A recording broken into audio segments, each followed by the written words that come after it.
እስጢፋኖስ ሰማዕት ሊቀ ዲያቆናት ለምእመናን የተሾምክ እስጢፋኖስ ሰማዕት ሊቀ ዲያቆናት ለምእመናን የተሾምክ የአምላክህን ትእዛዝ በሥራ የፈጸምክ የአምላክህን ትእዛዝ በሥራ የፈጸምክ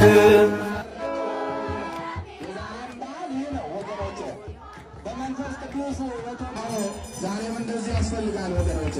ዛሬም ቅን አገልጋይ ያስፈልጋታል ቤተክርስቲያን። ዛሬም ካህናቱ፣ ዲያቆናቱ፣ ሊቃውንቱ፣ ሰባክያኑ በሙሉ ቅን መሆን ያስፈልጋቸዋል። ከፊት ለፊት ሆነን ስንል ሃይማኖታቸው እውነተኛ ቢሆን አይደለምን ብሎ አምኖ ተጠምቆ ክርስቲያን ሆነ ይላል። አመስግኑት እግዚአብሔርን፣ በእውነት ደስ ይላል። እልላችሁ እግዚአብሔርን አመስግኑት። አሁን ደግሞ ከወንድሞቻችን ከእህቶቻችን ከደብራችን ስራ ጽድቅ ሰንበት ትምህርት ቤት ሆነን እግዚአብሔርን እናመስግን። በጭብጨባ በእልልታ እናቅፍ።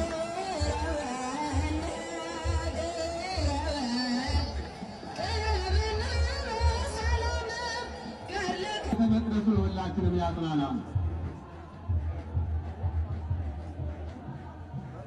እግዚአብሔር በቤተ መቅደሱን ሁላችንም ያጽናናል ወገኖቼ።